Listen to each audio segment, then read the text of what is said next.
mulai dari sebelum sholat, yaitu niat, sampai salam, kesalahan mereka di dalam duduk tersebut, dan yang penting dalam menyampaikan salam.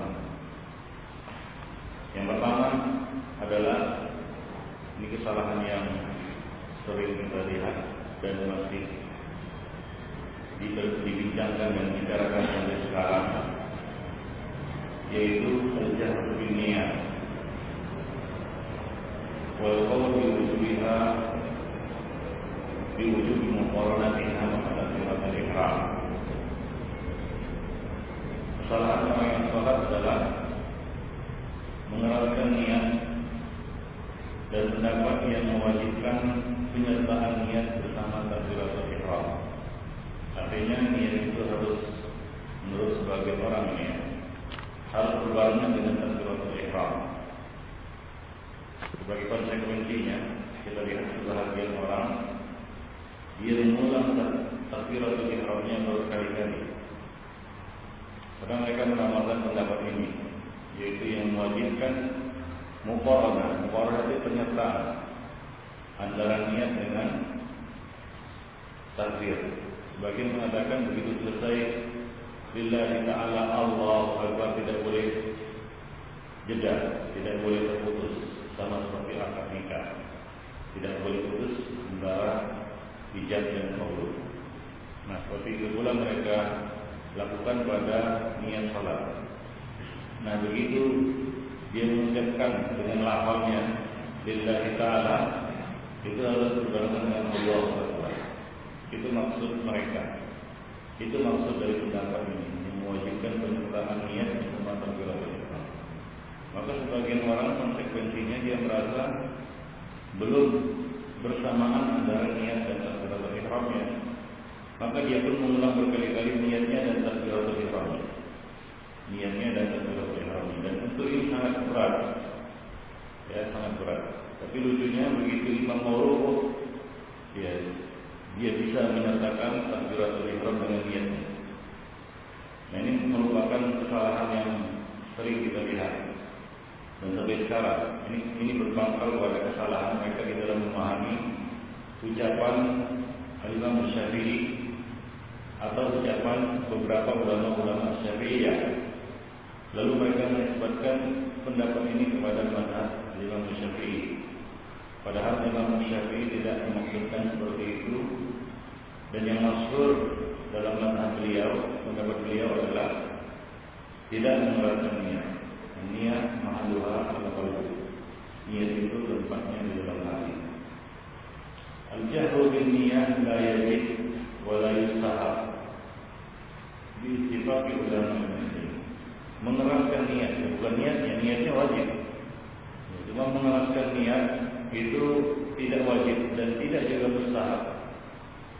Bahkan boleh kita tambahkan di sini wala yubah, dan tidak juga dibolehkan mengeraskannya.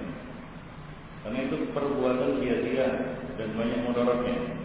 Di antaranya adalah mengganggu orang yang ada di kanan kiri dengan mengucapkan usolli dan sebagainya. Yang kedua, kalau dia sebagai makmum, dia terluput takbiratul ihram bersama imam.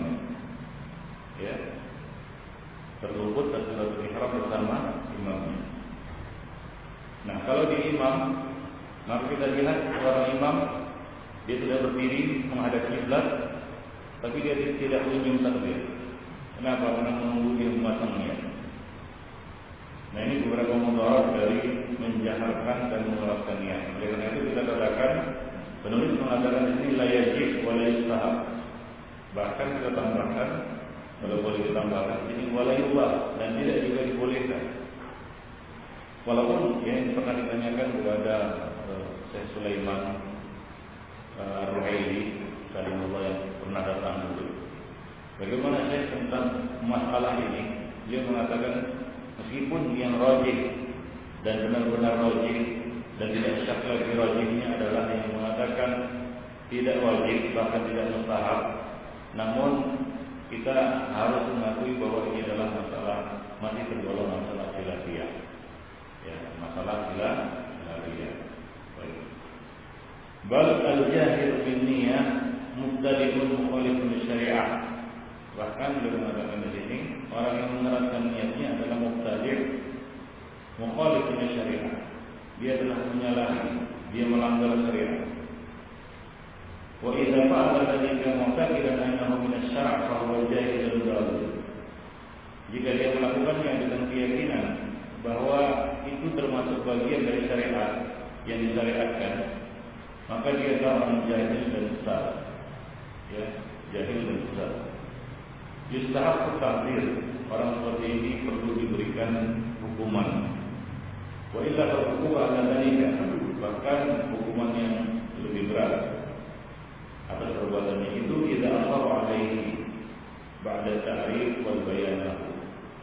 Jika dia tetap bersikeras, bersikukuh setelah dia diberikan penjelasan dan keterangan, ditegakkan hujjah, disampaikan argumentasi, dia masih juga mempertahankan perbuatannya itu, maka orang ini berhak diberikan hukuman. Nah, demikian yang Allah yang menjadi. Walasiyam kita ada man ila jamihi bi rafi sautihi. Terlebih lagi jika ia mengganggu orang-orang yang ada di sampingnya karena dia mengeraskan suaranya, dia dengan mengangkat suara ketika mengucapkan niat tersebut, demikian. Atau karena dzalika marratan ba'da marratin, atau dia mengulang-ulangi niat itu berkali-kali, ya, berkali-kali. Sebagian orang itu betul-betul mengganggu, ya, memberikan taswis, was-was kepada orang-orang yang ada di kanan kiri. Ya, dia terus berkomat-kamit mengucapkan niat, tapi niatnya tidak kunjung masuk, hingga orang yang ada di kanan dan di kirinya terganggu, ya, sangat terganggu dengan orang-orang yang seperti ini. Dan ini masih sering dan masih dapat kita lihat di tengah kaum muslimin, orang-orang yang seperti ini. Dan ini sumbernya adalah was-was dan kesalahpahaman di dalam mengartikan niat. Ya, sebagian mengatakan niat itu harus dinyatakan, harus dilapangkan untuk membedakan antara apa yang terlintas dalam hati dengan apa yang benar-benar dilakukan. Ini hujjah mereka. Mereka katakan banyak keinginan dalam hati. Di antara keinginan yang banyak di dalam hati itu, salah satunya harus dinyatakan dengan niat, dengan melafalkannya, untuk mencocokkan apa yang dalam hati dengan apa yang betul-betul dilakukan. Tapi ini ikhwan fillah menjadi yang lemah, ya, karena ikhwan fillah walaupun dia ucapkan sesuatu dengan lisannya, akan tapi kalau niatnya ternyata tidak seperti itu, maka yang menjadi ukuran adalah apa yang ada di dalam hatinya, bukan apa yang diucapkannya. Ya, seseorang misalnya dia mengingatkan dia mau salat zuhur, ya, dia ingin mengerjakan salat zuhur. Salat zuhur tentunya 4 rakaat. Tapi kalau dia katakan rakaataini, ya, usolli fardhu zuhri rakaataini, ma'muman lillahi ta'ala, lalu dia takbir Allahu akbar. Dalam hatinya ini dia ingin mengerjakan salat zuhur yang 4 rakaat, bukan 2 rakaat. Mana yang jadi patokan? Apakah apa yang diucapkan dengan lisannya atau apa yang ada dalam hatinya? Tentunya apa yang ada di dalam hati.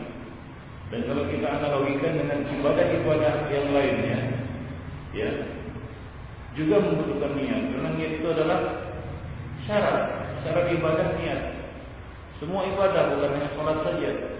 Wudu juga ibadah harus dengan niat. Mandi wajib juga ibadah harus dengan niat. Mandi wajib, mandi junub.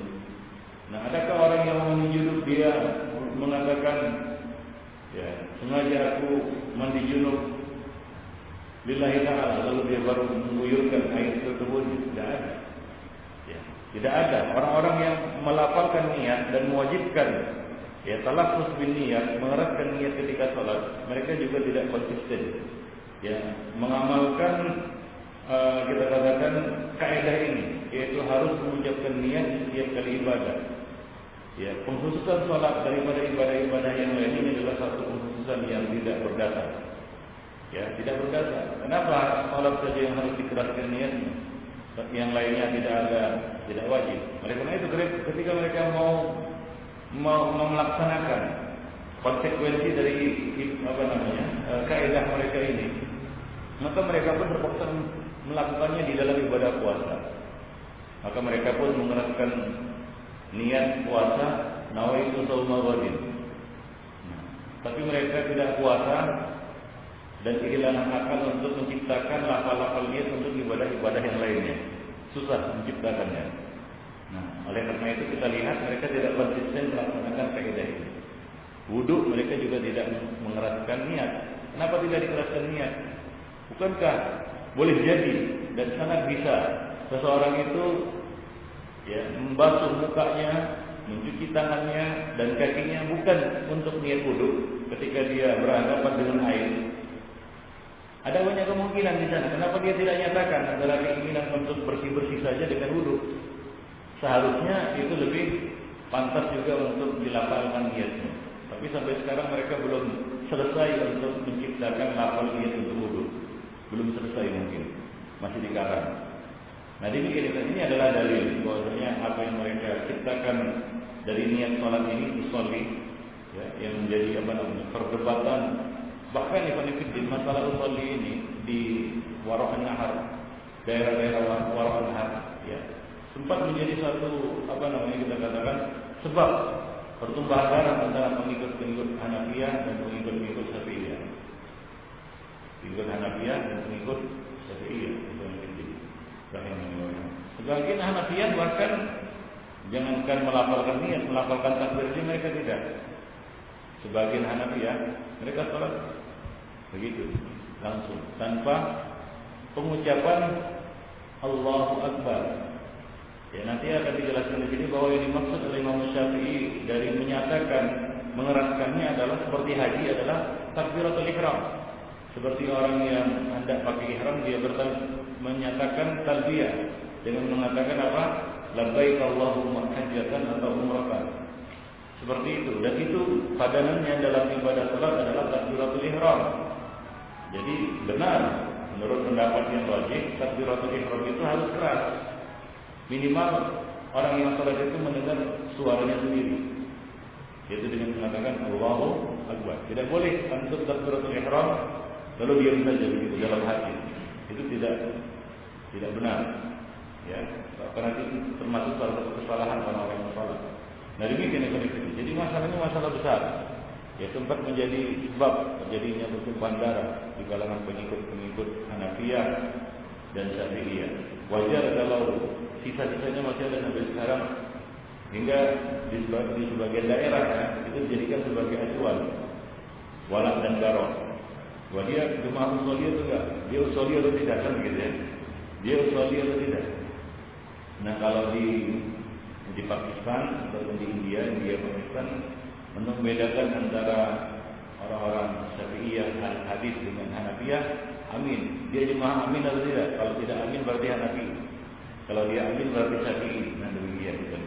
Jadi ada beberapa masalah memang dijadikan sebagai kita katakan pemisah antara al-hadis dengan al-ra'yi. Baik. Waqad afsah ghairu wahidin min ulama'il muslimin bi dzalika minhum al-Qadhi Abu Rabi' Sulaiman bin Umar Syafi'i. Dan ini adalah fatwa yang dikeluarkan oleh lebih dari beberapa ulama-ulama kaum muslimin. Lebih satu. Artinya banyak kaum ulama-ulama Islam yang mengeluarkan fatwa seperti ini, yaitu tidak disyariatkannya talaffuz ataupun mengeraskan niat di dalam salat. Di antaranya adalah Al-Qadhi Abu Rabi' Sulaiman bin Umar Asy-Syafi'i. Jadi mungkin penulis di sini sengaja menonjolkan Syafi'inya, ulama Syafi'i. Sebenarnya banyak ulama-ulama lain. Kalau mazhab Hanafilah Hambali itu jelas ma'ruf bahwa mereka tidak mewajibkan ini, bahkan mereka mengatakan bahwasanya itu adalah satu perbuatan bid'ah. Demikian juga Malikiyah. Mungkin yang ada kontroversi sedikit adalah di dalam mazhab Syafi'iyah. Maka di sini penulis sengaja membawakan ulama-ulama Syafi'i untuk mengatakan bahwa ulama-ulama Syafi'i juga tidak sepakat dalam masalah ini, tidak satu suara. Bahkan mayoritas mereka berpendapat sebaliknya. Seperti Al-Qadhi Abu Rabi' Sulaiman bin Umar Asy-Syafi'i. Dia mengatakan al-jahru bin niyat wal qira'ah khalfal imam laysa min as-sunnah. Mengeraskan niat, menjaharkan niat dan membaca di belakang imam, laysa min as-sunnah bal makruh. Itu tidak termasuk amalan sunnah, bahkan makruh. Fa in hasala bihi tashbih ala al-musallin fa haram. Jika perbuatan itu menyebabkan gangguan terhadap orang-orang yang salat, maka hukumnya haram. Wa man qala bi anna al-jahra bil lafzi niyyah min as-sunnah fa huwa mukhti'. Siapa saja yang menganggap atau mengatakan berpendapat bahwa mengeraskan niat itu adalah sunnah, maka dia adalah orang yang keliru. Fala yahillu lahu wa la li ghairihi an yaqula fi dinillahi bi ghairihi. Tidak layak dan tidak pantas baginya, tidak halal baginya, tidak boleh baginya dan bagi siapa saja untuk berbicara tentang agama Allah dan berilmu. Nah, ini komentar dari Al-Qadi Abu Rabi' Sulaiman bin Umar Asy-Syafi'i. Wa minhum di antara mereka adalah Abu Abdullah Muhammad bin Qasim At-Tunisi Al-Maliki. Ini mewakili mazhab Malikiyah. Dia mengatakan an-niyah min a'malil qulub. Niat itu adalah amalan hati. Jelas, namanya niat amalan hati, bukan amalan lisan, bukan amalan anggota badan. Fal jahru biha bid'ah. Mengeraskannya adalah bid'ah. Ma'ama fi dzalika min tasbih 'alan nas. Ditambah lagi ini dapat mengganggu orang lain. Ya, perbuatan itu bisa mengganggu orang lain. Peminhum di antaranya juga adalah Syekh Alauddin Ibn Al-Aqab. Dia mengatakan raf'us shawti bin niyah at-taswis 'ala al-musallin haramun ijma'an. Ya, mengangkat suara ketika berniat yang mengganggu orang lain hukumnya haram berdasarkan ijma'. Wa ma'adani fa bid'atun qabihah. Dan kalau tidak mengganggu orang lain, misalnya gimana tidak mengganggu orang lain? Dia sholat sendiri. Ya, dia sholat sendiri. Tidak ada yang orang lain yang terganggu dengan niatnya. Dia sholat sendiri. Lalu dia mengatakan usolli fardal maghribi dan seterusnya. Maka ini kata beliau bid'atun qabihah. Ini adalah satu bid'ah yang jelek.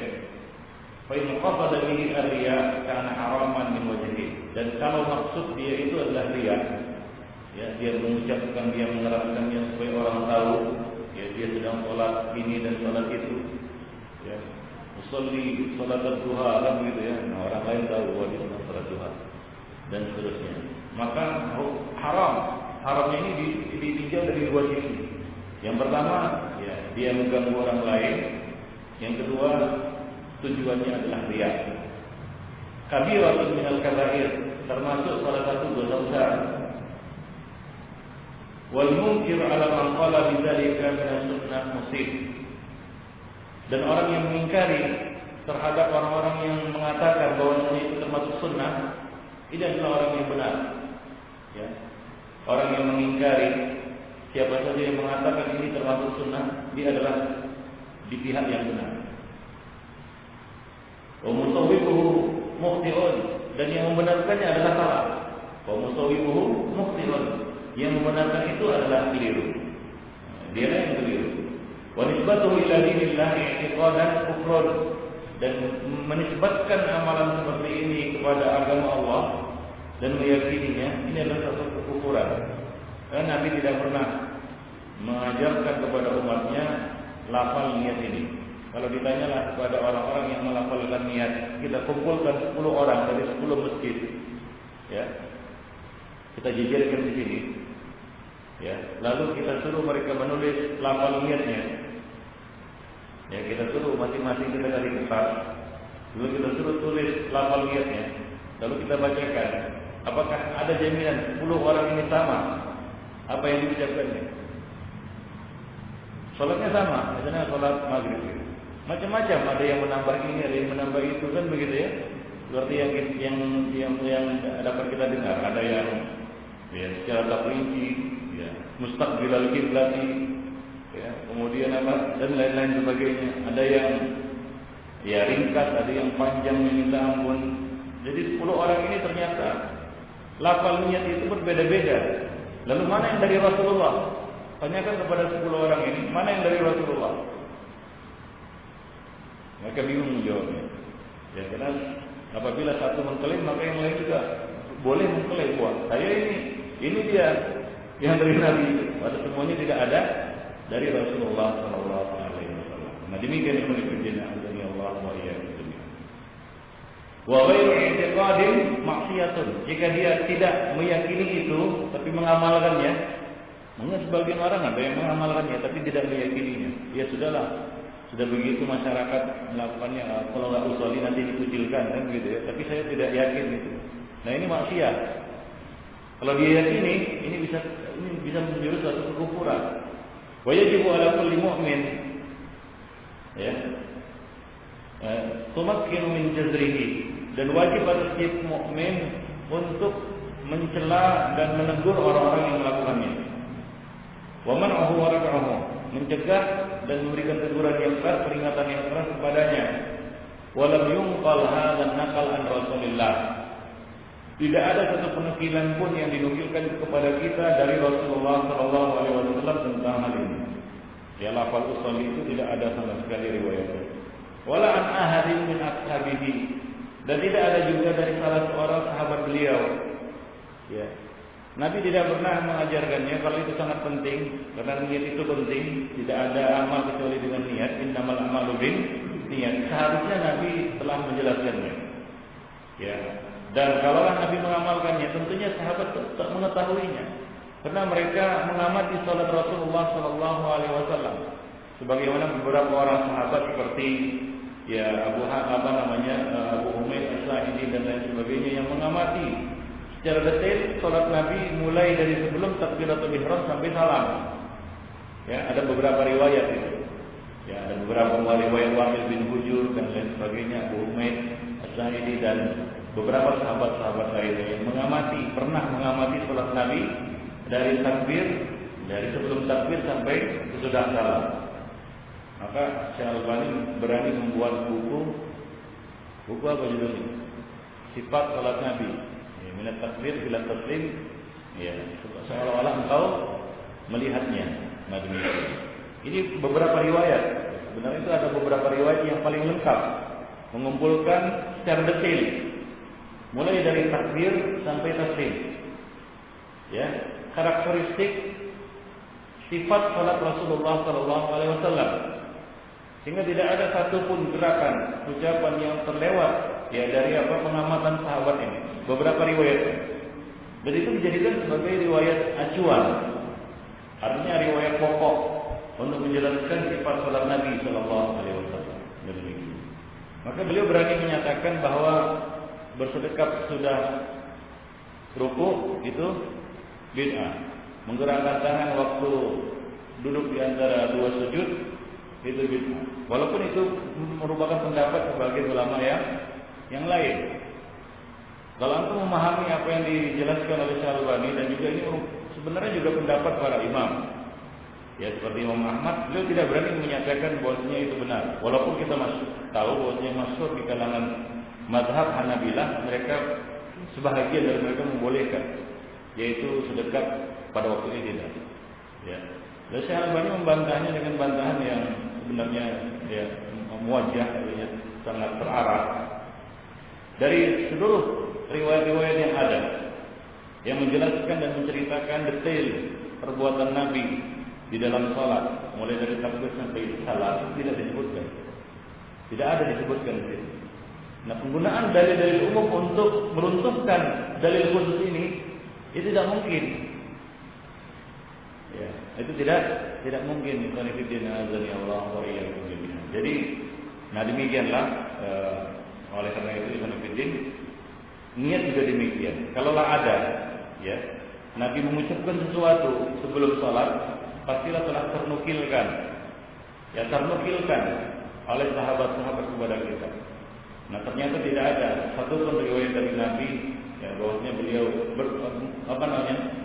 mengucapkan sesuatu atau terisyarat beliau mengucapkan sesuatu. Misalnya lisan beliau bergerak, mulut beliau berkomat kamis, menandakan beliau membaca sesuatu walaupun tidak terdengar apa yang dibaca. Tidak ada disifatkan seperti itu. Ya.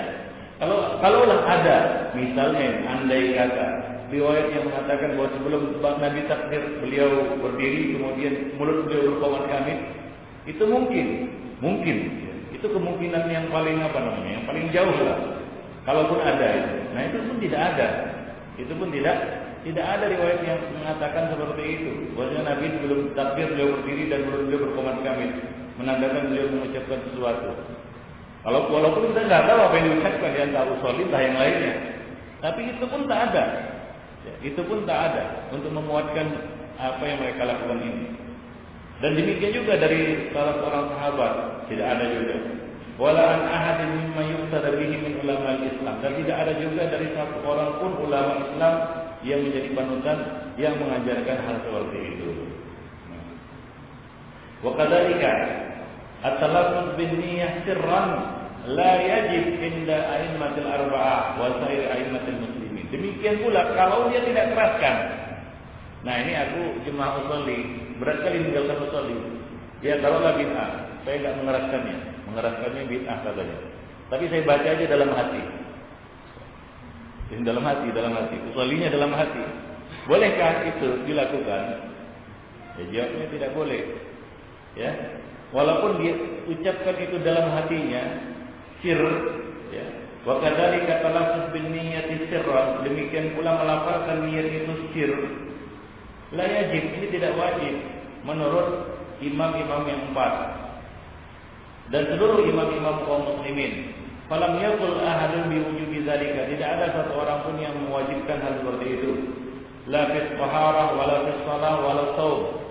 Ya, baik itu dalam ibadah bersuci, salat, saum dan ibadah-ibadah yang lainnya yang penting. Rahimani wa rahimakumullah jami'an. Sa'ala Abu Dawud al-Imam Ahmad.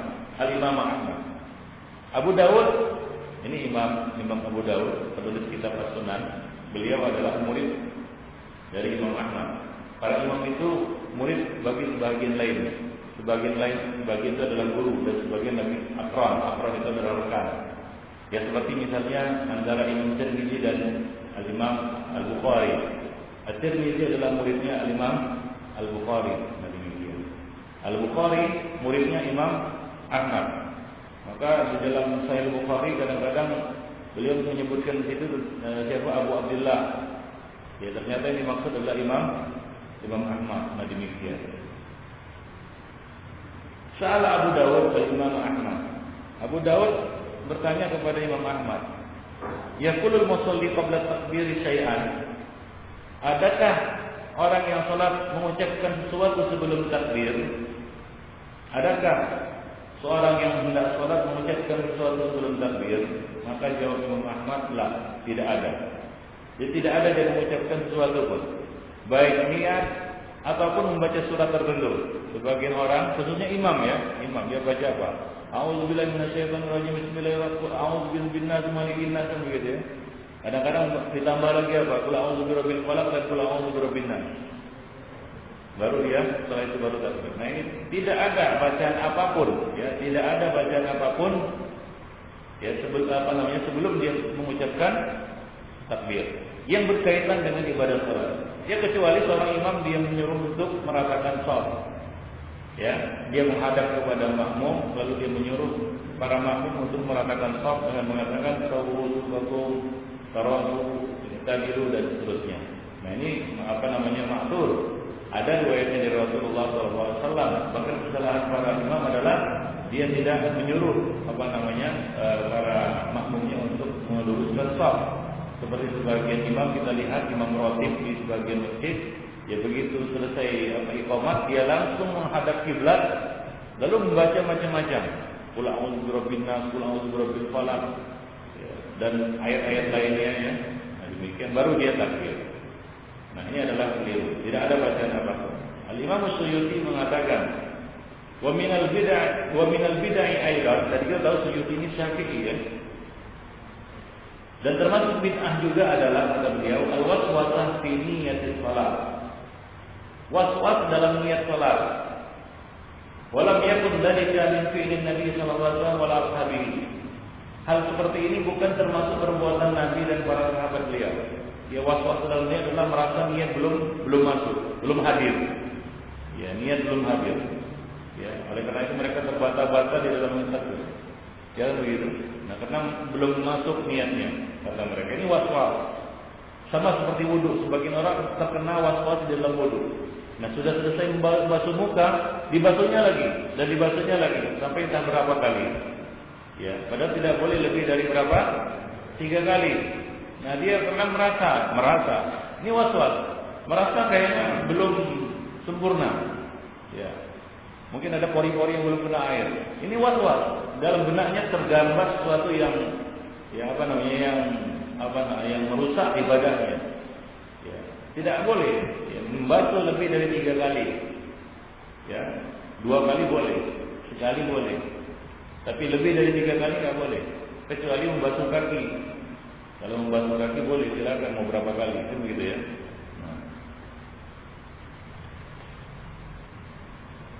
Kanu la yantiquna bi syai'in min niyatis salat. Mereka tidak mengucapkan sesuatu pun dari niat salat. Siwa takbir, kecuali takbiratul ihram. Wa qala ta'ala, dan Allah Subhanahu wa taala mengatakan, laqad kana lakum fi Rasulillahi uswatun hasanah. Nah, jadi Al-Imam Suyuti membawakan ayat ini sebagai dalilnya atas batalnya atau batilnya niat salat. Ya, dari mana? Dari ayat ini. Pada diri Nabi ada uswah, pada diri Rasulullah ada uswah, dan Nabi tidak pernah mengajarkan dan Nabi tidak pernah mencontohkan talaffuz bin niyah itu. Wa qala Asy-Syafi'i radhiyallahu anhu. Al-Imam Asy-Syafi'i mengatakan, nah ini Imam Syafi'i. Nah, sebagian orang yang mengikuti Al-Imam Syafi'i dalam hal ini tidak konsisten dia. Ya, sebenarnya agak bingung juga siapa Syafi'i yang diikutinya. Ya. Entah berapa Syafi'i yang ada mungkin. Nah, beliau mengatakan al-waswasa fi niyatis shalah wa tahara min jahlin bis syar'i aw khailin bil aqli aw qabalin bil aqli. Beliau mengatakan waswas di dalam niat salat dan taharah itu termasuk kejahilan terhadap syariat dan kebodohan akal. Ya, kebodohan akal. Ya. Yaitu orang yang melakukannya adalah orang yang jahil tentang syariat dan orang yang bodoh akalnya. Orang yang bodoh akal. Walid talaffuz bin niyyah atharan sayyi'ah katsirah. Mengucapkan niat atau meneruskan niat ini menimbulkan banyak sekali dampak-dampak yang negatif, dampak-dampak yang buruk. Fadara al-musalli yantiqu bi niyyatis shalah wadihah mufassirah. Tsumma yahammu bit takbir fayadun annahu lam yasta'dil niyyah. Engkau lihat orang yang salat mengucapkan niat dengan apa namanya? Dengan kalimat yang jelas, kadang-kadang keras, mufassarah dan terperinci. Imaman atau makmuman berapa rakaat, menghadap kiblat berapa derajat, kan begitu ya. Di masjid apa, jalan apa, waktu jam berapa. Sebagian sangat rinci dia. Kadang-kadang imam sudah selesai Fatihah baru dia takbir. Nah, demikian ini. Tsumma yahammu bit takbir. Baru pada itu dia hendak bertakbir. Fayadun, lu dia kira ada yang lewat. Ada yang lewat. Ada yang belum diucapkannya, diulanginya lagi. Nah, yazun annahu lam yastadil niyyah. Dia belum menghadirkan niat. Nah, dalam hal ini Al-Imam Ibnu Jauzi mengatakan di dalam Talbis Iblis ini. Ini termasuk talbis iblis ya. Wa min dzalika termasuk talbis iblis kata beliau, talbisuhu alaihi fi niyatis shalah. Ya, gangguan yang dilakukan oleh iblis terhadap manusia di dalam niat salat mereka. Jadi iblis, siapa yang mengganggu? Nah, ketika azan mereka lari terbirit-birit, kentut-kentut, lalu selesai azan datang lagi setan-setan ini, iblis balas tentara iblis ini. Kemudian begitu iqamat lari lagi dia. Nah, selesai iqamat datang dia. Siapa itu? Setannya Khinzir. Nah, setannya namanya Khinzir.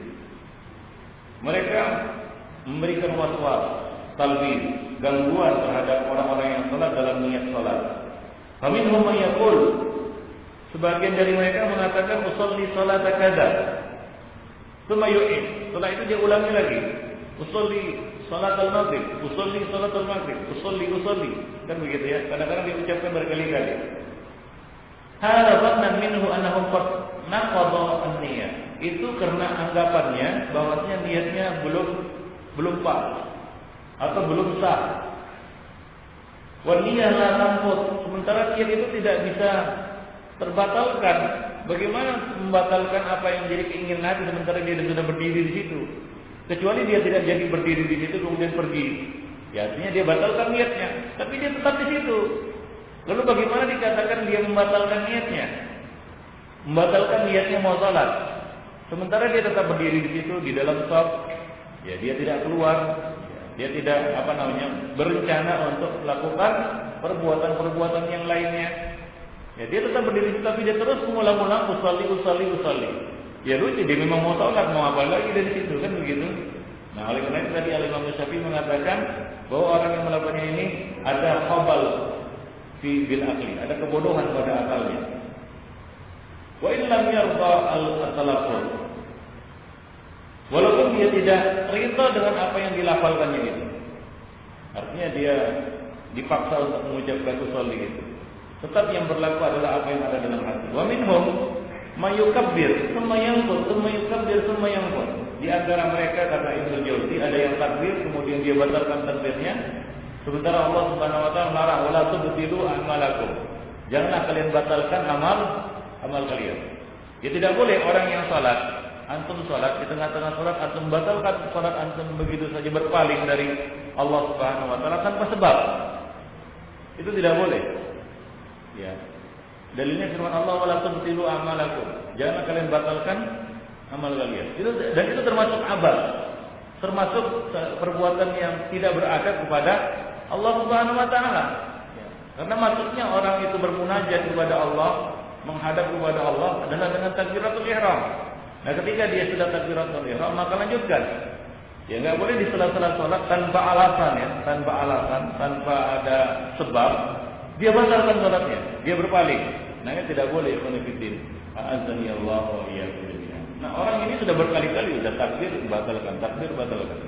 Jadi, ini mengisyaratkan kepada kita bahwa perbuatan seperti itu ada salafnya rupanya. Ya, salafnya enggak baik tentunya ya. Artinya ini sudah ada sejak zamannya Ibnu Jauzi. Fa idza raka'a al-imam kabbara al-musawwif wa raka'a ma'ahu. Nah, begitu imam mau rukuk, kata Imam Ibnu Jauzi, dia bertakbir. Orang yang terkena waswas tadi bertakbir dan rukuk bersama imam. Ya. Rukuk bersama imam. Ya. Coba lihat, man ladzi ahadara niyyah hina idzin. Dari mana dia dapat menghadirkan niat pada waktu itu? Yang tadi kok enggak masuk niatnya. Nah, begitu imamnya mau rukuk, masuk niatnya. Nah, ini yang mungkin yang agak logis. Ada juga yang kita katakan yang benar-benar tidak logis.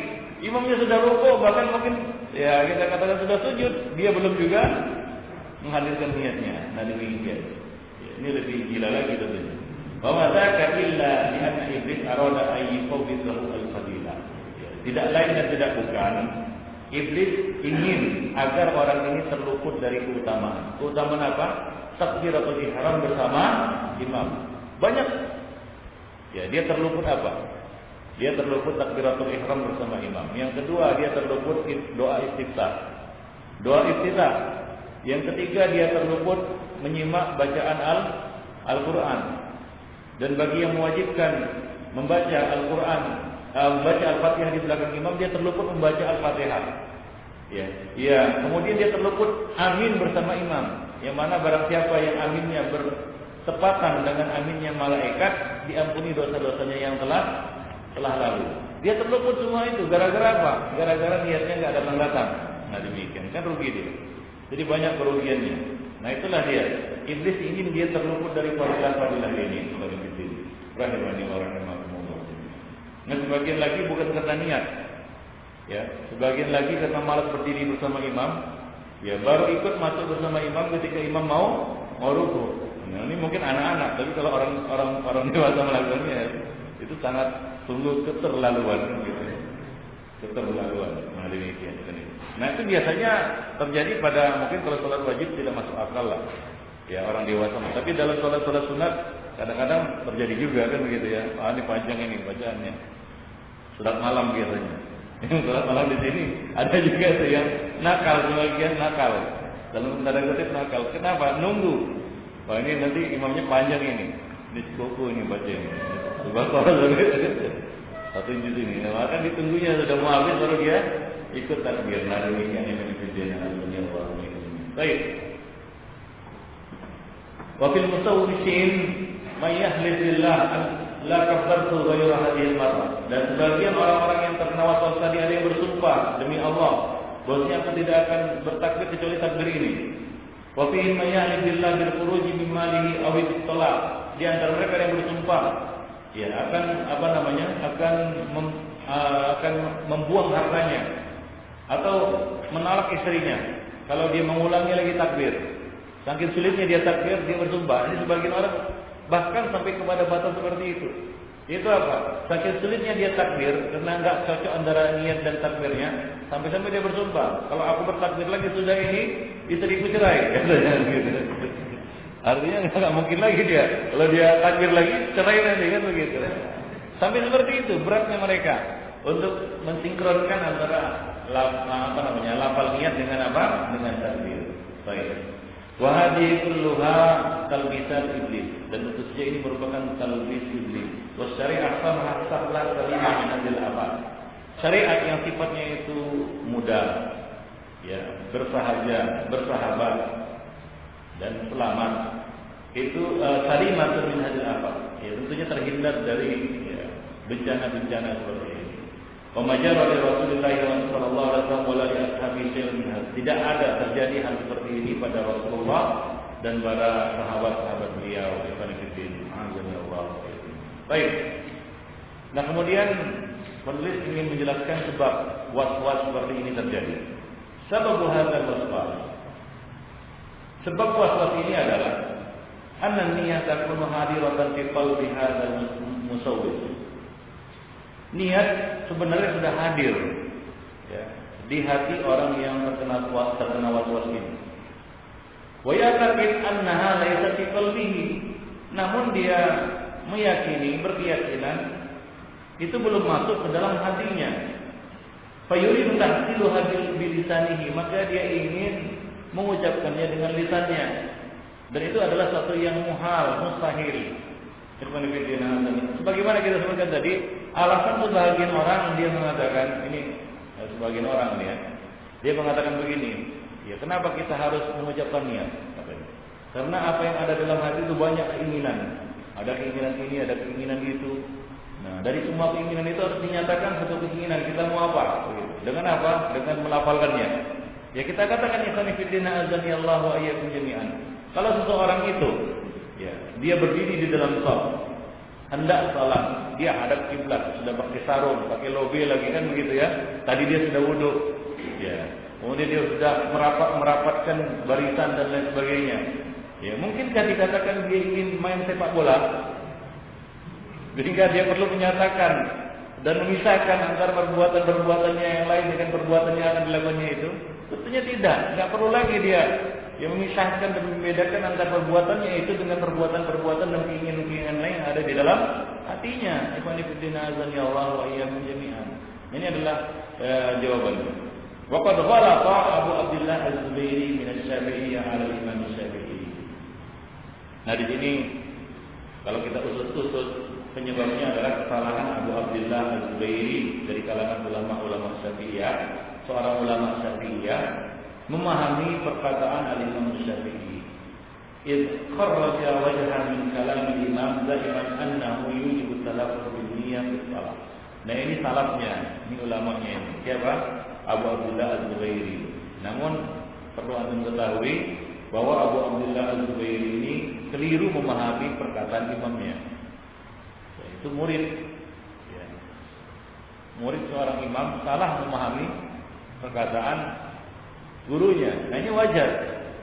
Maka sebagian murid ada yang keliru kan begitu ya. Nah kalau ujian ada banyak murid, ya, ada jawabannya yang benar, ada jawabannya yang keliru. Ada yang memahami perkataan gurunya dengan pemahaman yang benar, ada yang keliru. Nah, dalam hal ini Abu Abdullah Az-Zubairi keliru memahami perkataan Al-Imam Syafi'i. Dia mengklaim bahwasanya Al-Imam Syafi'i mewajibkan talaffuz bin niyah di salat, mewajibkan melafalkan niat di dalam salat. Wasababu fi ghalatihi, sebab kesalahannya adalah su'u fahmihi li ibarat Syafi'i. Ya, pemahamannya yang buruk terhadap perkataan Imam Syafi'i. Jadi perkataan imam, perkataan ulama kadang-kadang bisa juga disalahpahami oleh muridnya. Ya, seperti terjadi ini tahdir-tahdiran kan begitu ya, tahdir sana tahdir sini dinisbatkan kepada apa? Syekh Rabi kan begitu ya. Oh, dulu waktu mengkafirkan siapa? Gus Dur, masih ingat? Nah, mengkafirkan Gus Dur. Nah, begitu dikonfirmasi dialamatkan, dinisbatkan kepada siapa? Kepada Syekh Rabi, kan begitu ya? Nah, begitu dikonfirmasi kepada beliau yang bersangkutan, yaitu Syekh Rabi, tidak menafinya, tidak. Saya tidak bermaksud seperti itu. Nah, jadi ada sebagian orang kemudian baiat mereka, baiat laskar jihad. Ya, mereka juga mengambilnya dari perkataan Syekh Mobil, perkataan apa namanya Syekh Rabi. Ternyata kalau diteliti ternyata maksud mereka bukan seperti itu. Hingga mereka dulu baiat itu, laskar jihad baiat kepada panglimanya gitu ya. Nah, setelah ditelusuri ternyata mereka salah memahami ya perkataan atau penjelasan dari ulama yang mereka tanya sendiri. Nah, demikian yang itu. Jadi ini tidak bisa terjadi. Ya, ini kita katakan wajar terjadi. Baik. Nah, sekarang kita ingin tahu apa ibarat atau perkataan Al-Imam Syafi'i yang disalahpahami oleh Abu Abdullah Az-Zubairi. Fa ibaratu Syafi'i hadza nafsa. Pernyataan Imam Syafi'i itu adalah sebagai berikut. Ini di dalam Al-Majmu'. Beliau mengatakan, "Idza nawa hajjan wa umratan ajza." Jika dia seseorang yang hendak haji meniatkan haji dan umrah, maka itu cukup bagi sah hajinya dan umrahnya. Wa illam yatalaffaz, walaupun dia tidak melafalkannya. Wa laysa kas-shalah, nah di sini. Tidak seperti salat. La tasih illa bin nutqi. Tidak sah kecuali dengan mengucapkan. Nah, dengan mengucapkan di sini Abu Abdullah Az-Zubairi memahaminya mengucapkan niat. Sementara ulama-ulama Syafi'i yang lainnya memaknai ini dengan apa? Dengan takbiratul ihram. Maksud beliau adalah tidak sah salat kecuali dengan mengucapkan takbiratul ihram, yaitu mengeluarkan suara minimal dengar sendiri mengucapkan Allahu Akbar, baik imam maupun makmum, sendiri maupun berjamaah. Ya, wajib dia mengucapkan an-nutq Allahu Akbar, minimal dia dengar sendiri.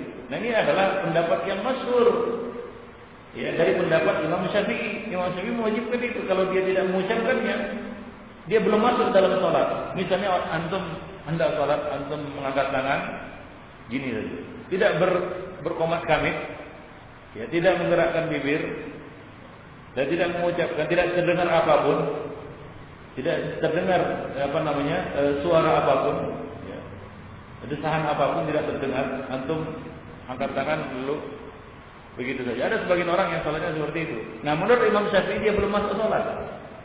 Dia belum masuk salat, tidak sah salat kecuali dengan mengucapkan, yaitu mengucapkan Allahu Akbar. Nah, ini kalau kita artikan seperti itu cocok dengan pendapat Imam Syafi'i yang lain.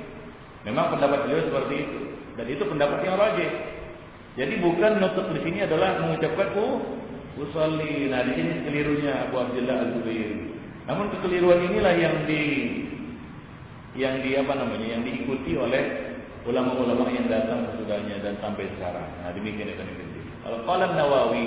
Nah, ini An-Nawawi mengatakan, qala ashabuna, rekan-rekan kami mengatakan, ghalata hadzal qa'il. Telah keliru orang yang berpendapat seperti itu. Wa laysa murad Syafi'i bin niyyah fi shalah hadza. Yang dimaksud oleh Imam Syafi'i mengucapkan di dalam salat itu bukan ini, bukan niat. Bal muraduhu at-takbir, tapi maksud beliau adalah at-takbir. Nah, Al-Imam An-Nawawi termasuk salah satu ulama besar dari ya mazhab Asy-Syafi'iyah. Dan beliau mengatakan seperti ini. Jadi ini kekeliruan ya dari Abu Abdullah Az-Zubairi di dalam memahami perkataan Imam Syafi'i. Wa qala Ibnu Abil Izz Al-Hanafi. Ibnu Abil Izz Al-Hanafi, antum kenal ini siapa Ibnu Abil Izz Al-Hanafi?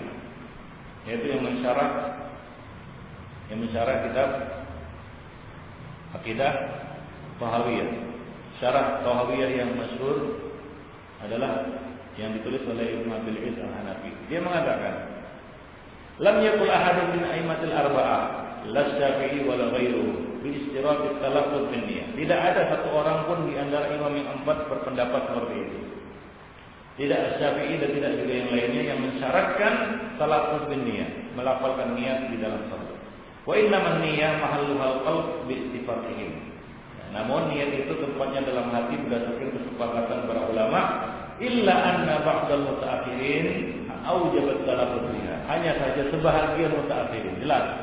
Ya, jadi dari perkataan Ibnu Abil Izz ini mengisyaratkan bahwa ini bukan pendapat ulama-ulama mutaqaddimin. Hanya mutaakhirin yang keliru di dalam memahami tadi. Dia mewajibkan talaffuz bin niyyah tadi. Wa kharaja wajhan fi mazhab Syafi'i. Lalu dikeluarkanlah itu sebagai salah satu bentuk dari atau pendapat dari mazhab Syafi'i. Dan itu kita katakan Al-Imam Syafi'i barok, berlepas diri dari pendapat seperti itu. Al-Imam Nawawi mengatakan huwa ghalatun. Ini perkataan beliau tadi. Al-Imam Nawawi mengatakan dia itu adalah keliru. Yaitu pendapat yang mengatakan wajibnya talaffuz itu adalah keliru. Nah demikian. Bahwa masbuqun bil ijma' qablahu. Dan ini sudah sudah dicanangkan ijma', sudah ditetapkan ijma' sebelumnya atas tidak wajibnya mengucapkan niat. Nah, demikianlah ikhwan fillah azani Allah wa iyyakum berkaitan dengan talaffuz bin niyyah. Nah, di sini ada perkataan dicantumkan perkataan Al-Imam Ibnu Qayyim al-Jauziyah. Ya, pernyataan beliau sama yaitu apa? Yaitu tidak adanya talaffuz bin niyyah. Kita ma'ruf ya, Ibnu Qayyim, Ibnu Taimiyah rahimahumullah, mereka berdua berpendapat bahwa itu adalah bid'ah. Ya, beliau mengatakan karena Rasulullah SAW idza qama ila shalah qala Allahu akbar. Rasulullah SAW berdiri hendak salat maka beliau mengucapkan Allahu akbar. Walam yaqul syai'an qablaha wala talaffuz bin niyyah. Beliau tidak sama sekali tidak mengucapkan apapun sebelumnya. Tidak talaffuz bin niyyah maupun yang lainnya, membaca surat atau yang lainnya. Beliau tidak mengatakan usolli salata kaza, mustaqbilul qiblah, arba'a rakaat, imaman, makmuman, adaan, qadaan atau lain sebagainya. Ya, dan dia juga tidak mengatakan adaan wala qadaan wala fardal waqti. Nah, semua itu adalah kalimat-kalimat yang bid'ah, tidak ada dinukil dari salah satu orang sahabat pun dengan sanad yang sahih maupun dhaif, sanad yang musnad maupun mursal. Bahkan yang maudhu aja nggak ada. Ya, nah demikian. Jadi tidak ada riwayatnya sama sekali. Nah itu pernyataan dari Al-Imam Ibnu Qayyim al-Jauziyah. Nah ada riwayat yang menjelaskan hal itu, bahwasanya Rasulullah tidak mengucapkan apa-apa sebelum takbir. Riwayat Abdullah bin Umar yang mengatakan, "Ra'aitun Nabi iftataha takbir fi shalah wa rafa'a yadayhi." Aku melihat Rasulullah iftataha takbir fi shalah. Beliau membuka takbir dalam salat. Lalu beliau mengangkat tangan, Allahu akbar. Jadi tidak ada di situ Ibnu Umar menyebutkan adanya sesuatu yang diucapkan selain takbir itu. Nah, di sini ada beberapa riwayat-riwayat lain yang menjelaskan hal tersebut. Azza Allah wa iyyakum. Baik. Nah, demikianlah. Kemudian berikutnya wa tajdiru al-isyarah huna, perlu diisyaratkan di sini adalah tanaqud, kontradiksi, may yaqulu bi wujubi muqaranatin niyyah bi takbir ma istihbab aw wujub talaffuz biha. Ya, kontradiksi orang-orang yang berpendapat wajibnya menyertakan niat dengan takbir lalu mengatakan bahwasanya itu mustahab atau wajib. Ya, kaifa sayantiqu al-bidiyah fil waqt alladhi yakunu lisanu mashghulan bitakbir. Bagaimana mungkin dia mengucapkan niat pada saat yang bersamaan lisannya harus mengucapkan takbir. Nah, itulah beratnya. Mereka mengatakan apa? Wajibnya menyertakan niat dengan takbir. Lalu mereka mengatakan melafalkan niat ini wajib. Takbir wajib, niat juga wajib. Lalu kedua-duanya harus dilakukan dalam waktu yang bersamaan. Oleh karena itu wajar dalam prakteknya atau pengamalannya mereka berkali-kali mengulang-ulangnya. Kenapa? Karena itu susah. Ya, dikatakan di sini wahada muhal. Dan itu suatu hal yang sangat mustahil untuk dilakukan dan berat. Nah demikian Ibn Fiddin. Jadi ini adalah satu hal yang bertentangan, ya sangat kontradiktif. Tidak mungkin untuk digabungkan dalam satu waktu ada dua. Ya, antum disuruh takbir sekaligus apa? Ya, sekaligus niat. Itu susah, Ibn Fiddin. Baik. Nah itulah dia berkaitan dengan masalah niat, ya mengeratkan niat di dalam salat. Nah berikutnya nanti masalah ada mutahrikil lisan fi takbir wa qiraatil Quran wa sa'iri adkaris salat. Tidak menggerakkan lisan khususnya ketika takbiratul ihram, ketika membaca Al-Qur'an dan seluruh zikir-zikir dalam salat. Nah, ada kita jelaskan kesalahan sebagian orang yang salat, dia sama sekali tidak menggerakkan mulutnya, lisannya, diam saja. Bahkan ada sebagian orang yang salat ngatup saja mulutnya. Kan begitu ya? Nah, itu salah, ini kekeliruan. Nah, kalau itu dilakukannya pada saat takbiratul ihram, salatnya terancam tidak sah. Kan gitu? Enggak ada apa-apa. Nah, itu terancam tidak sah karena menurut pendapat yang rajih berdasarkan pendapat para imam, termasuk dari Imam Syafi'i, ya dia harus mengucapkannya. Adapun yang lainnya kalau takbir intiqal, yaitu dari apa? Dari berdiri ke ruku. Kalau dia diam aja gini, itu tidak terancam batal salatnya. Kenapa? Karena takbiratul ihram ini rukun. Rukun salat takbiratul ihram. Nah, kalau dia tidak mengucapkannya, tidak mengucapkan Allahu Akbar, takbiratul ihram itu ucapan Allahu Akbar, maka salatnya terancam tidak sah. Nah, demikian Fiddin. Rahimani wa rahimakumullah. Baik. Ya, itu nanti pembahasannya pada pertemuan yang akan datang. Ya, ada yang ingin bertanya? Ya.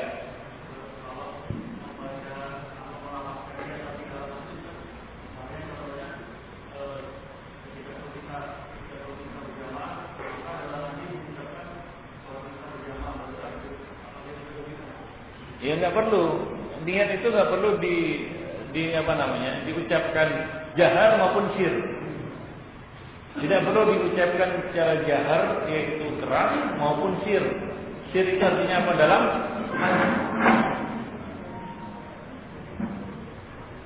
Mengerti? Jadi tadi kan sudah kita sebutkan, walaupun dia mengucapkannya sir itu juga salah, tidak wajib, tidak dianjurkan.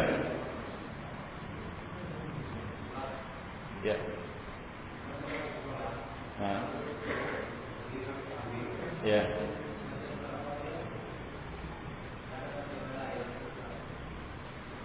Allahu Akbar, alhamdulillahirabbil alamin itu langsung. Ya, doa istiftah hukumnya mustahab. Termasuk mustahabbat salat doa istiftah. Tidak wajib. Ya, maka boleh. Cuma jangan dia melakukannya secara rutin seperti itu. Nah, itu makruh. Ya. Mungkin kalau orang ingin mengerjakan sholat ringan, misalnya sholat antara azan dan iqamah, yang mungkin terkisah cuma waktu yang tersedia baginya cuma 4 menit, kan begitu ya. Nah, dia mau meringkas sholat, maka kalau dia begitu takbir, dia auzubillahi minasyaitonir rajim, bismillahirrahmanirrahim, alhamdulillah, tanpa membaca surat hafal dan membaca doa istiftah, ya boleh sah sholatnya. Nah, demikian. Ya. Mana lebih baik kalau bersamaan dengan imam untuk melakukan imam itu daripada imam berdiri dulu baru kita? Nah, tidak boleh bergerak kecuali setelah imam menyelesaikan takbirnya. Nah, kalau imam belum bar, jangan bergerak. Nah, begitu imamnya bar, barulah bergerak, kan begitu. Allahu Akbar, baru kita Allahu Akbar. Gak boleh bersamaan takbirnya. Ya, atau dia masih Allah, kita udah Allah itu. Sebagian masjid atau di sebagian sholat berjamaah yang kita saksikan, ada yang seperti itu. Ya, imamnya Allah, salah. Belum lagi bar lagi, imamnya belum lagi selesai takbirnya. Lalu jemaahnya sudah ikut angkat tangan, takbir. Ada ini keliru. Dia harus menunggu imam selesai takbir. Dan selesai takbir itu pada lafal bar, bukan Allahu Akbar. Kalau masih ab saja belum. Sampai bar baru bergerak, baru dia bertakbir. Nah demikian. Paham ya?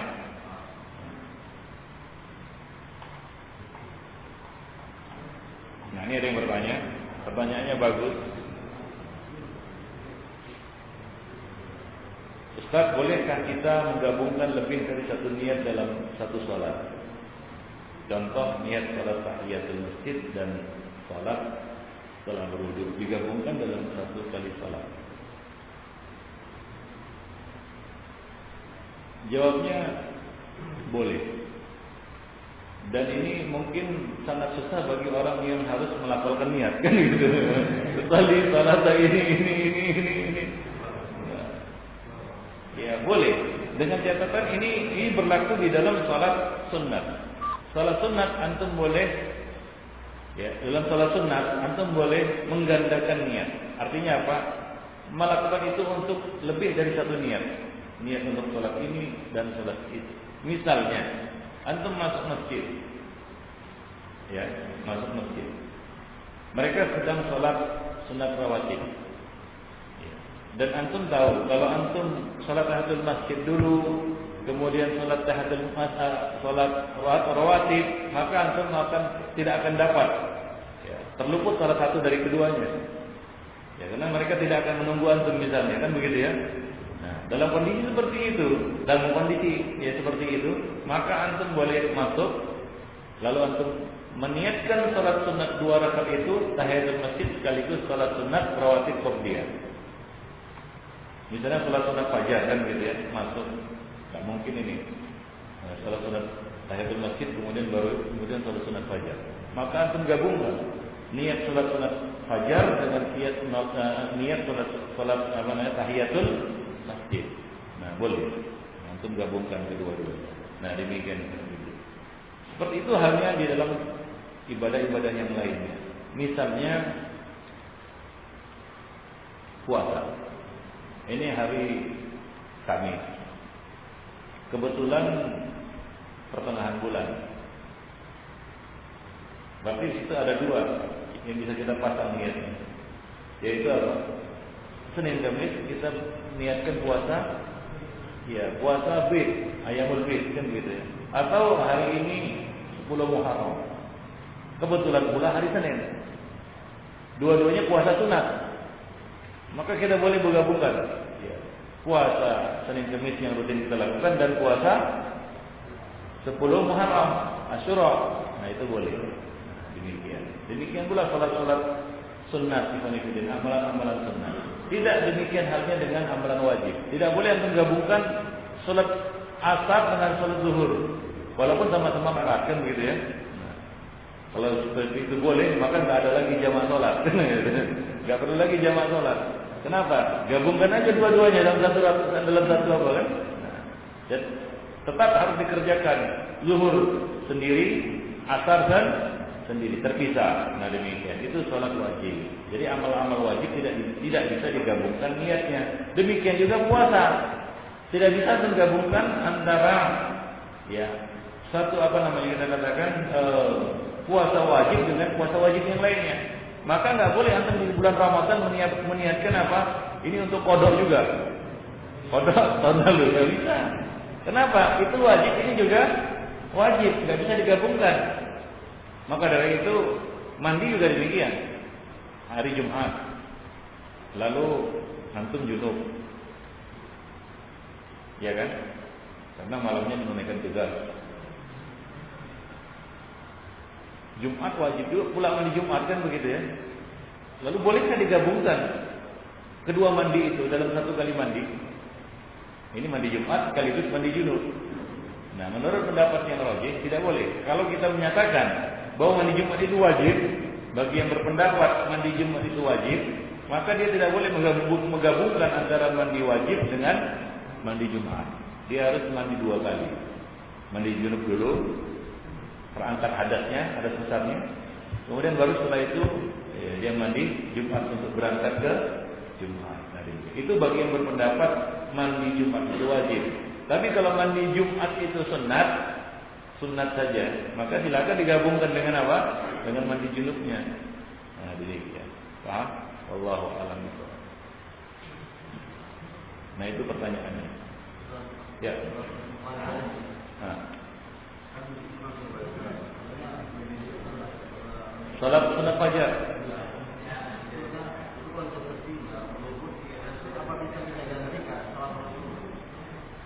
Ya, boleh. Salat sunat fajar itu ada ayat di dalam Al-Quran. Siapa tahu yang menjelaskan tentang salat sunat fajar? Siapa tahu? Pak Imam tahu? Ayat di dalam Al-Quran menjelaskan tentang salat sunat fajar. Siapa yang tahu? Yang tahu dapat aqua. Siapa yang tahu satu ayat di dalam Al-Quran yang menjelaskan tentang salat sunat fajar? Salat sunat fajar ya. Bukan salat fajar, salat sunat fajar.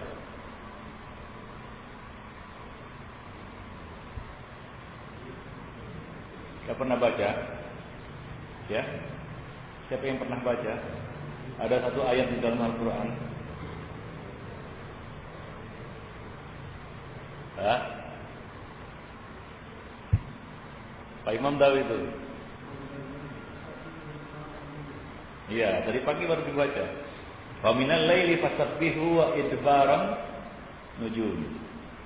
Dan malam maka bertasbihlah, maksudnya salat subuhah, salat malam, wa idbaran nujum, dan pada saat idbar an-nujum. Maksudnya apa idbarun nujum itu? Idbar itu berpaling. Nujum apa nujum? Ahli nujum, ahli apa? Bintang. Berpalingnya bintang. Berpalingnya bintang artinya perginya bintang. Perginya bintang maksudnya apa? Hilangnya bintang. Nah, itulah dia mulainya masuk waktu sholat sunat fajar. Yaitu apa? Mulainya menghilang bintang. Maka di dalam Al-Quran disebut idbaran nujum. Idbaran nujum artinya idbar itu menghilang. Jadi kalau bintang itu belum mulai menghilang, antum jangan sholat sunat fajar. Belum masuk waktunya itu. Nah, antum baca di tafsir, ayat itu surat At-Tur ya, ayat terakhir. Maksudnya adalah sholat sunat fajar. Yang kata Nabi, khairun minad dunya wa ma fiha. Rak'ata al-fajri khairun minad dunya wa ma fiha. 2 rakaat fajar itu lebih bagus daripada dunia dan isinya. Kapan waktunya? Idbaran nujum. Nah, ketika bintang-bintang mulai apa? Menghilang. Kapan itu terjadi? Ketika cahaya fajar mulai naik, sudah mulai muncul cahaya fajar. Nah, susahnya kalau ikut jadwal debat itu nggak ada idbaran nujumnya. Yang ada apa? Izharun nujum. Artinya bintang masih terang benderang, jelas. Nah, demikian Ibnu Fiddin azan ya Allah. Jadi itu dia.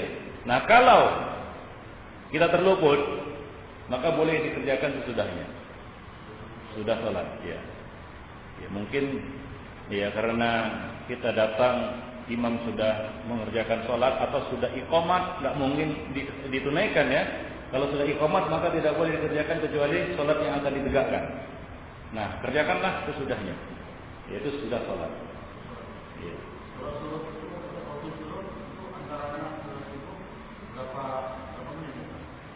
Gimana? Dari sudah subuh sampai suruk. Wah, pertanyaan bagus sekali. Iya. Paham saya.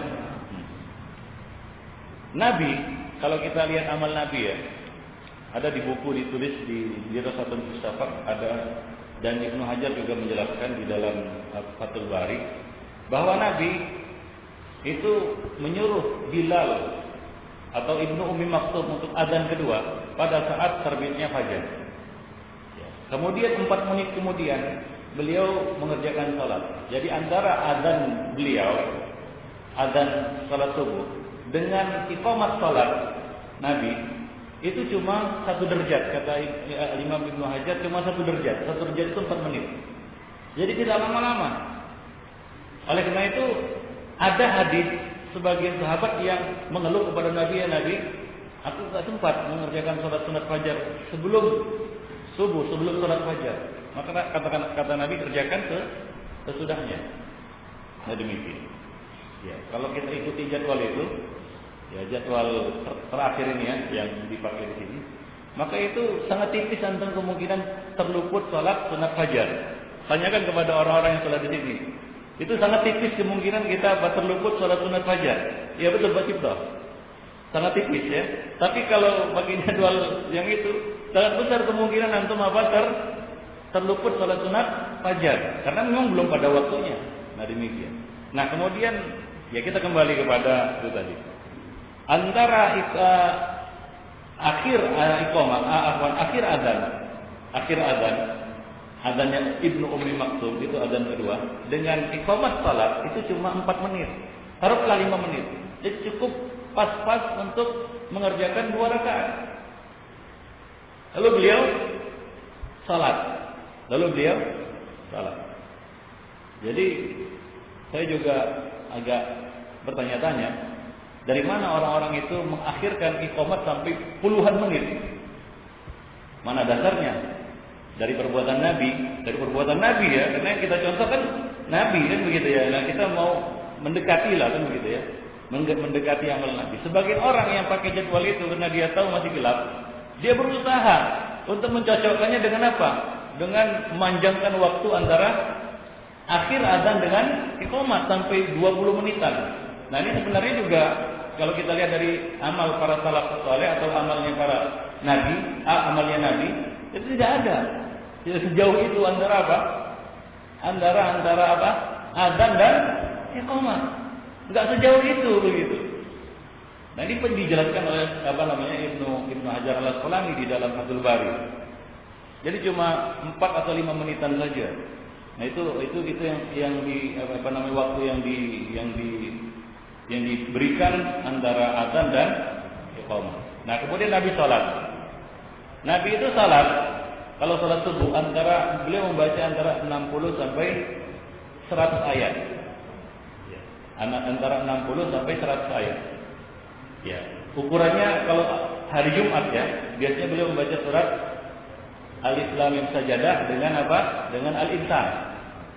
Atau dalam hari-hari berikutnya atau hari-hari yang lain beliau biasanya membaca surat Al-Fatah dan semisalnya dibagi 2. Surat Al-Fatah atau surat Al-Fatah itu dibagi 2. Inna fatahna laka fathan mubina itu dibagi 2. Demikian juga kadang-kadang beliau membaca surat Az-Zariyat dibagi 2. Dan dia membaca surat Qaf dibagi 2 dalam 2 rakaat. Itulah dia kadar waktu salat subuh Rasulullah. Nah kalau diukur-ukur dengan menit, ya salat subuh Nabi itu berkisar antara 15 sampai 20 menit. Itu idealnya, 15 sampai 20 menit. Ya. Nah kemudian setelah itu biasanya Nabi itu duduk di tempat salat, menunggu matahari benar-benar terbit. Ya. Nah kalau kita gunakan jadwal yang terakhir, jadwal yang revisi, nah itu cuma 20 menit kemudian atau paling lama antum duduk 25 menit itu sudah benar-benar muncul matahari. Kalau antum pakai jadwal yang lama itu bisa 1 jam lebih antum duduk, udah panas itu. Makanya susah deh mereka ngamalkannya susah. Duduk di tempat salat sampai matahari terbit dengan jadwal yang lama itu susah. Kenapa? Ya siapa tahan hampir 1 jam lebih duduk kan gitu ya. Demikian. Jadi ini lebih mendekati. Kalau kita lihat dari kita bagi-bagilah amal Nabi itu ya mulai dari terbit fajar ya sampai apa? Sampai beliau beranjak dari tempatnya mengerjakan salat isyraq kan begitu ya. Terbit matahari itu. Nah demikian. Itulah kira-kira takarannya.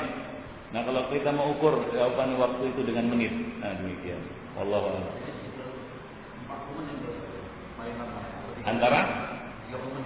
Antara Nabi sholat 20 menit, kemudian dia 40 menit. Iya. Wallahu a'lam. Iya.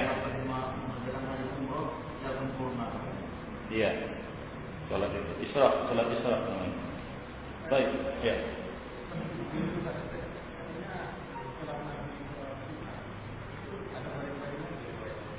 Iya, Nabi ada baring. Hah? Nabi baring itu di rumah beliau menunggu iqamat. Dan itu tidak lama, bukan baring sambil tertidur gitu. Baring-baring biasa dan tidak lama, 1 menit antum baring untuk menunggu iqamah. Bukan baring dalam waktu yang lama beliau sampai beristirahat, tidak. Ya, baring sejenak. Ya, baring sejenak. Ya, itu bagi orang yang di rumah. Tidak boleh untuk melakukan itu di masjid. Salah. Mengamalkan itu di masjid itu keliru. Ya, karena bisa juga mengganggu orang kan gitu ya kalau mau baring gitu. Itu di rumah, dan kebetulan rumah Nabi itu dekat masjid. Ya berhampiran lah dengan masjid kan gitu ya. Jadi beliau kadang-kadang beliau mengerjakan sholat sunat itu di rumah. Ya, setelah itu beliau, ya kalau belum iqamat, ya maka beliau beristijah sejenak. Nah demikian. Baru kemudian iqamat beliau keluar. Nah demikian. Allah. Ya gitu.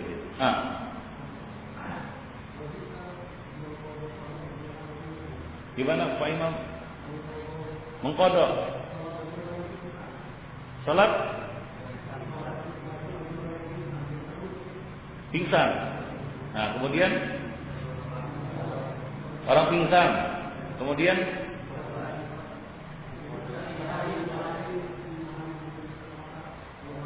ya orang pingsan itu sama seperti orang lupa. Falyusalliha idza dzakaraha. Maka hendaklah dia salat ketika dia ingat. Karena pingsan, karena lupa, apapun karena tidur, maka ketentuannya kata Nabi, falyusalliha idza dzakaraha. Hendaklah dia kerjakan ketika dia ingat. Ketika dia sadar dari lisannya dia kerjakan. Apa? Gimana? Pingsannya sebulan.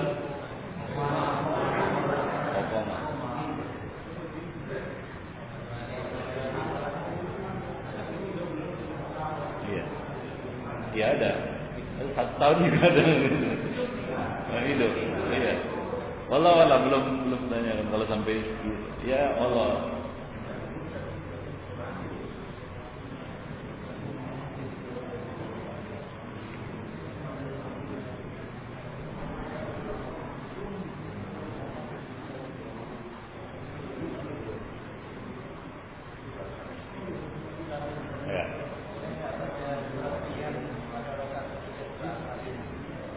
Membaca surat. Ya. Boleh membaca surat. Boleh. Tapi tidak merutinkannya ya. Tidak merutinkannya. Boleh tapi jangan merutinkannya. Karena Nabi rutinnya tidak membaca. Tapi para ulama mengatakan tidak ada larangan untuk membacanya. Kalau katanya ada yang kadang agak lama ya. Ya.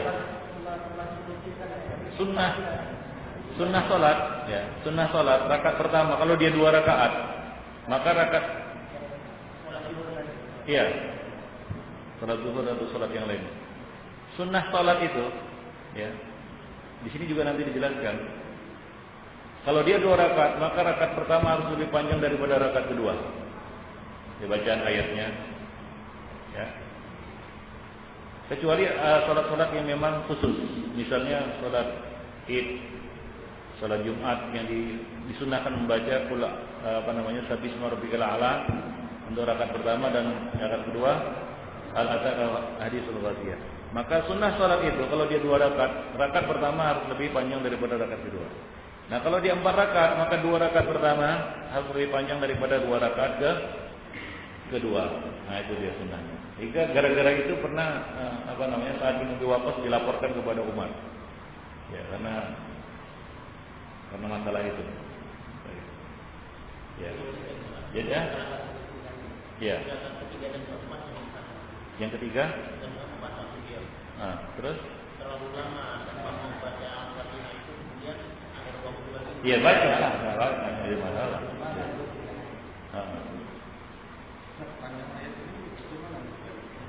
Gimana? Ya panjang ayat itu maksudnya ya bacaannya. Ya bukan jumlahnya, ada jumlahnya sedikit. Ada surah Al-Baqarah 1 ayat tapi 1 halaman kan begitu ya. Nah, 1 ayat aja dibacanya tapi satu halaman itu surat idza tadayantum bidaini ila adzal musamma faktubuh itu. Itu satu halaman. Nah, kalau dia baca 1 ayat Tapi ayat yang dibaca itu, ya panjang juga jadinya kan gitu ya. Lebih panjang dari apa? Hal ataka haditsul ghasyiyah yang puluhan ayat. Nah demikian. Jadi ukuran bacaannya. Nah demikian. Bukan apa?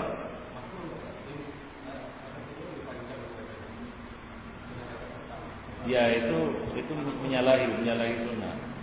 Ya menyalahi sunnah. Makruh kalau dia rutinkan. Ya kalau sekali-kali mungkin dia nggak hafal lupa kan itu. Tapi kalau dia rutinkan itu maka makruh. Artinya selalu dia baca ayat pertama itu lebih pendek daripada ayat yang bacaan yang rakaat kedua, maka hukumnya makruh. Demikian. Karena sunnahnya itu rakaat pertama dipanjangkan lebih daripada rakaat yang kedua. Nah, demikian. Jadi bukan jumlah ayatnya, bisa jadi ayat yang sedikit. Makanya dalam salat subuh Nabi membaca 60 sampai 100 ayat, ya kan? Nah, itu ukurannya surat apa? Kalau surah Al-Baqarah panjang sekali 60 sampai 100 ayat kan begitu ya. Ukurannya surat-surat mufassal seperti Al-Hujurat, Qaf, Az-Zariyat, At-Tur dan seterusnya. Itu dia ukurannya. Bukan bukan surat-surat mutawal. 100 ayat surat Ali Imran ya sampai pertengahan Ali Imran juga gitu. Enggak ruku-ruku imamnya. Jadi ditakar sesuai dengan ukuran itu. Nah, ya. Sama aja itu. Ya, sunat qobliyah subuh itu ya salat sunat fajar. Sama. Ya, bukan dua salat yang berbeda. Nah, demikian Ibnu Fiddin. Ada lagi?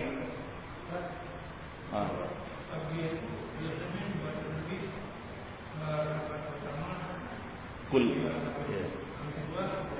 Ya. Iya, kalau salat sunat fajar, antum baca kul ya ayyuhal kafirun dan kul huwallahu ahad. Ya paling-paling 3 sampai 4 menit selesai. Hah? Oh, ya.